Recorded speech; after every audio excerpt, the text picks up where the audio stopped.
Students, आज हम करने जा रहे हैं मेज़रमेंट ऑफ एफिशिएंसी लेवल। हम जो टॉपिक कर रहे हैं इंडस्ट्रियल एफिशिएंसी, उसमें नेक्स्ट कॉन्सेप्ट हमारा आता है मेज़रमेंट ऑफ एफिशिएंसी लेवल्स, कि एफिशिएंसी को हम मेज़र कैसे कर सकते हैं, चाहे वो प्रोडक्टिव एफिशिएंसी है या इकोनॉमिक एफिशिएंसी है। दोनों ही केसेस में एफिशिएंसी को मेज़र करना नॉट एन ईजी टास्क, लेकिन फिर भी ये कुछ मेथड्स हैं जिसके थ्रू हम देख सकते हैं कि एफिशिएंसी के लेवल क्या हैं। फर्स्ट है लीनियर प्रोग्रामिंग, इसको हम अभी एक एग्जांपल के थ्रू डिस्कस करेंगे। नेक्स्ट है रेशोज़, कुछ रेशोज़ हैं जो हमें हेल्प करती हैं एफिशिएंसी को समझने में। पहली है capital output ratio. Capital output ratio, जैसे मैंने दो लिखे हैं आपके लिए रेशोज़, 5:1 एंड 3:1। तो कैपिटल की 5 यूनिट्स की नीड है एक आउटपुट यूनिट के लिए, और यहाँ पे 3 कैपिटल की यूनिट्स की नीड है एक आउटपुट की यूनिट के लिए। तो बेहतर हमारे लिए ज़्यादा एफिशिएंट कंडीशन कौन सी होगी? Second one. नेक्स्ट है कैपिटल लेबर रेशो। यहाँ पर भी एक हमने 6:1 लिया है, एक 4:1 है। यहाँ पे एक लेबर के लिए पहली सिचुएशन में 6 यूनिट्स कैपिटल की ज़रूरत है। नेक्स्ट में एक लेबर की यूनिट के साथ 4 कैपिटल की यूनिट्स की ज़रूरत है।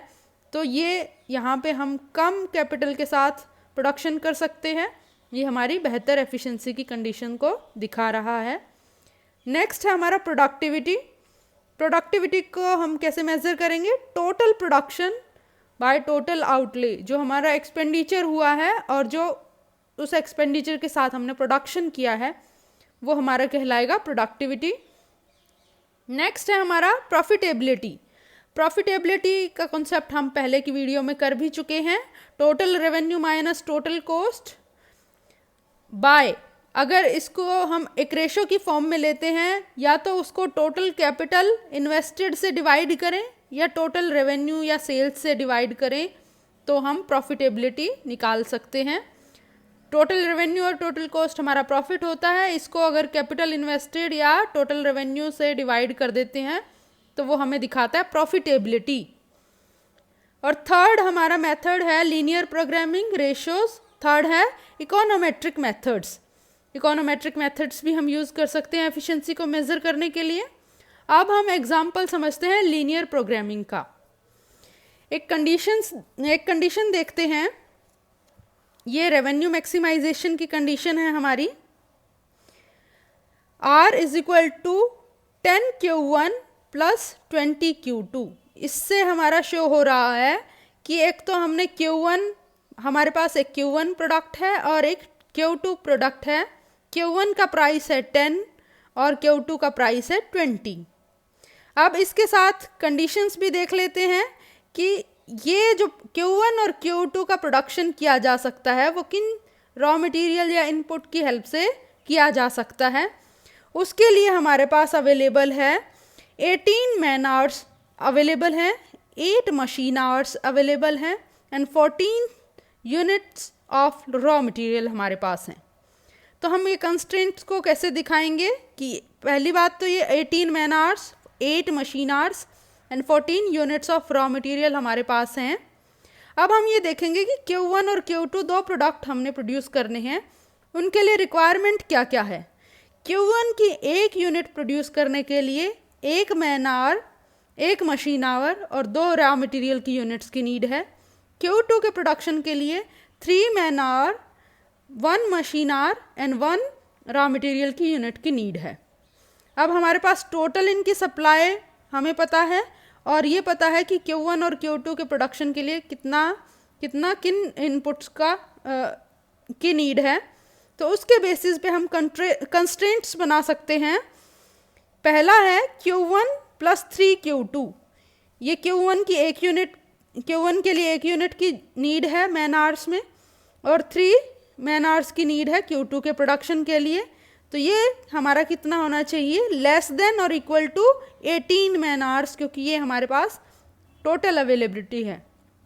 नेक्स्ट है Q1 और Q2। इसके लिए हमें जो मशीन आवर्स हैं, Q1 के लिए भी एक मशीन आवर की नीड है और Q2 के लिए भी। तो ये हमारा Q1 + Q2 और टोटल अवेलेबिलिटी हमारे पास है 8 मशीन आवर्स की। Next 2Q1 plus Q2, Q1 के लिए 2 रॉ मटेरियल्स की यूनिट की नीड है और Q2 के लिए 1 रॉ मटेरियल की यूनिट की नीड है और टोटल हमारे पास सप्लाई है 14। तो या तो उसके इक्वल या उससे लेस देन। तो ये हमारे एक प्रकार से कंस्ट्रेंट्स हो गए या कंडीशंस हो गई या सब्जेक्ट तो इसको कह सकते हैं। अब और हमारे पास क्या कंडीशन है कि Q1 और Q2 दोनों ही पॉजिटिव होने चाहिए। Q1 की भी कुछ पॉजिटिव यूनिट्स होनी चाहिए और Q2 की भी कुछ पॉजिटिव यूनिट्स होनी चाहिए। दोनों का हम प्रोडक्शन कर रहे हैं। अब अगर इन सारे कंस्ट्रेंट्स को हम एक ग्राफ में ड्रॉ कर लें, हमारे 3 कंस्ट्रेंट्स हैं, उसके बेसिस पे अगर हम ये कंस्ट्रेंट्स को इधर ग्राफ में ड्रॉ कर लें, ये Q1 का प्रोडक्शन है, ये Q2 का प्रोडक्शन है और ये हमारे पास डिफरेंट एक कंस्ट्रेंट्स की हेल्प से हम लाइंस ड्रॉ कर पा रहे हैं। ये हमारी 2Q1 Q2 और 14 इज इक्वल टू 14 जो हमारे यूनिट्स ऑफ रॉ मटेरियल हैं, ये 8 हमारे मशीन आवर्स हैं और 18 हमारे मैन आवर्स हैं। तो इनके बेसिस पे हम डिफरेंट जो कॉम्बिनेशंस हैं वो प्रोड्यूस कर सकते हैं। अब हमारे लिए जो फिजिबल होगा वो क्या होगा, इन तीनों जो कंस्ट्रेंट हैं उनका कॉमन पार्ट हम ले लेंगे।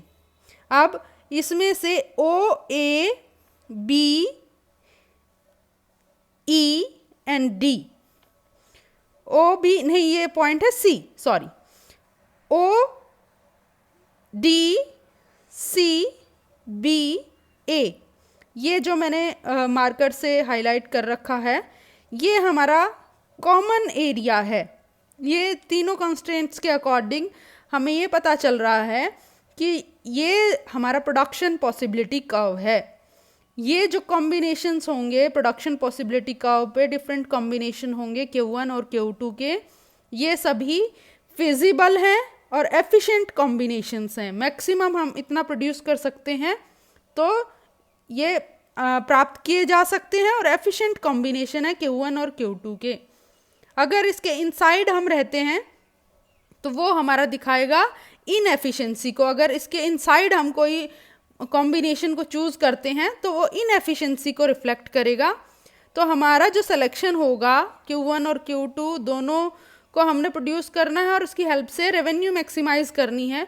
तो पहले तो हम देखेंगे कि इनके कौन कौन से कॉम्बिनेशंस अवेलेबल हैं और फिर रेवेन्यू मैक्सिमाइजेशन के लिए हमें एक आइसो रेवेन्यू लाइन की नीड होगी।